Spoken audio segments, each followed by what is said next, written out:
So Russia has indeed become one of the leading actors who used the defense of religious freedom as a tool of repression in domestic as well as in international affairs. And to study Russia in this regard, which is my daily bread, means to read like an instruction manual how to participate in the international strategies for human rights as a renowned partner, as the Russian Orthodox Church and Russia has been for a long time, and then simultaneously to empty, to misuse, to pervert, I would say, the basic concepts like religious freedom, freedom of speech, and minority rights. Russia's war in Ukraine is a point in this story where we see how these concepts are used to justify war instead of a just peace, and how could it come that far. Russia, and especially the Russian Orthodox Church, gained their role in the defense of religious freedom to a large part because of the legacy as a repressed and persecuted church during the Soviet Union. So already during Cold War, Western actors paid special attention to the Russian Orthodox Church and granted it a certain moral capital due to its repressed situation in this time.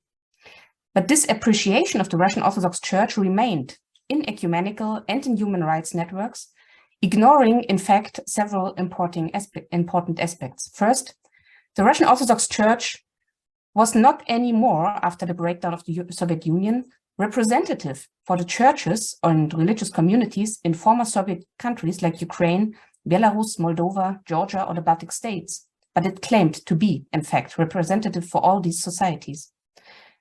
Second, the leadership of the Russian Orthodox Church has been complicit with the Soviet leadership in the persecution of religious minorities, most prominently, for example, the Greek Catholic Church in Ukraine and in Belarus, and also Orthodox dissidents. The third misinterpretation in this role, this leadership of the Russian Orthodox Church from the Soviet times did not change or underwent a decommunization after the end of the Soviet Union. So the persons have been the same, in fact. And the fourth point, religious dissidents in the Soviet Union largely remained repressed dissidents within their church, also in post-Soviet Russia. So the repressed people, the repressed religious communities have also remained in our times. So thus the post-Soviet leadership of the Russian Orthodox Church appropriated the identity of a persecuted church without the authentic experience of a persecution, and it used it as moral capital in its relation to the West.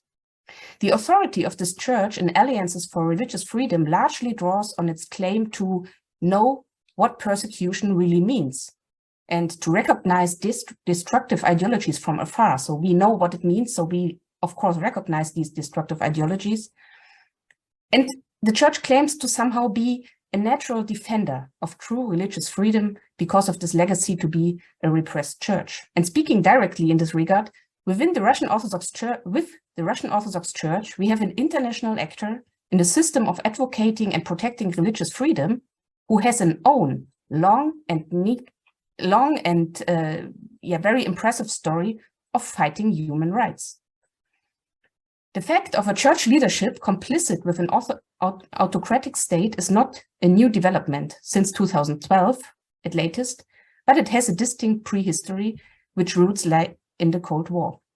The second aspect, how Russia justifies illiberal politics with the help of human rights rhetoric, is the consolidation of a post-Soviet civilizational identity as the last defender of traditional and so redemptive somehow Christianity.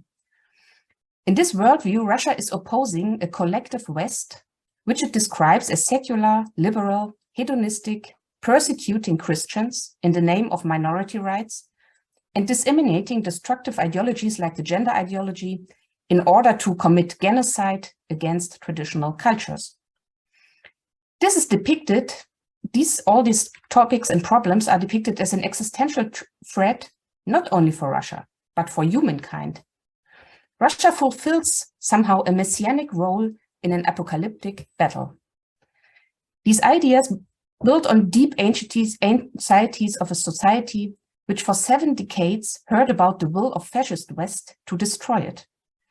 And the only power able to stop this has been Russia during the Second World War. These ideas also build on the uncertainty of people who have no further experience of truth and accountability, both in Russia and in the West. Ukraine became a certain battlefield for this metaphysical fight, and you all have heard this word or this phrase during the speeches of the Patriarch of Moscow during the war in Ukraine. We have here a metaphysical fight. However, Russian civil society has experienced this battle long before. Individual and civil rights and freedoms have been repressed since 2012 at latest. And these repressions have been justified always with the defense of traditional Christian values. Spiritual, moral values became part of the national security strategy of Russia. NGOs and religious organizations like Jehovah's Witness or non-mainstream Muslim communities have been banned as extremists or as foreign agents.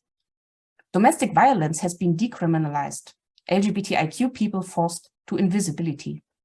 And everything with the legitimation of so-called Christian values. The values itself have remained extremely fluid, in fact, and vague.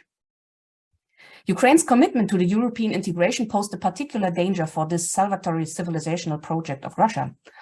For Russia, Ukraine and Belarus are integral parts of their Russian space. However, independent national policies made it impossible to push the same legal restrictions like in Russia. And I would make out two major strategies of influence of Russia in Ukraine before the war. This have been oligarchs and it has been the church. Since 1991, the Ukrainian Orthodox tried to detach from the Russian influence. However, even the global Christian community accepted the claim of the Russian Orthodox Church that Ukraine somehow belongs to the Russian Church.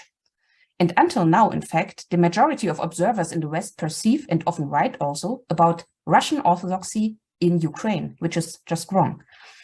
This reluctance to acknowledge religious autonomy in Ukraine and in Belarus on the global stage, and the tendency to subscribe to the Russian view on Ukraine had a crucial impact on the ability of Russia to develop a narrative about the persecuted Christians in Ukraine.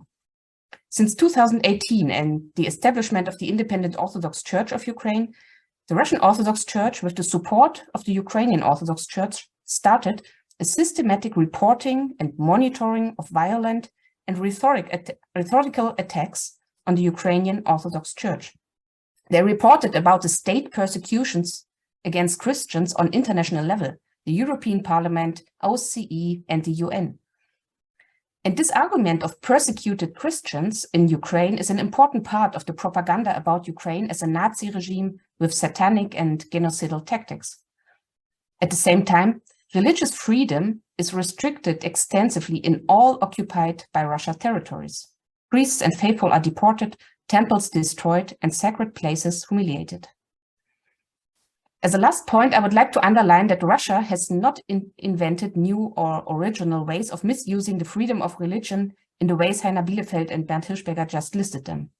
I would even say that Russia learned a lot from Western populist allies.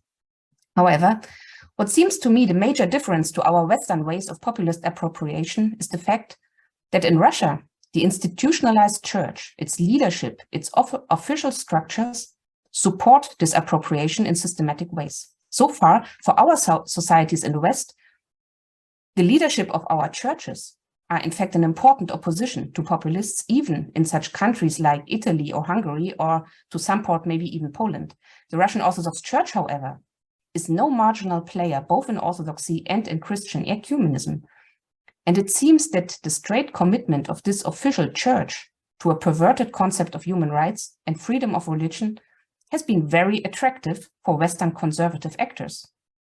So our Western populist actors receive with the Russian Orthodox Church the ecclesial authority they miss in their own churches. And to me, it seems that the war did not change this until now. Thank you very much.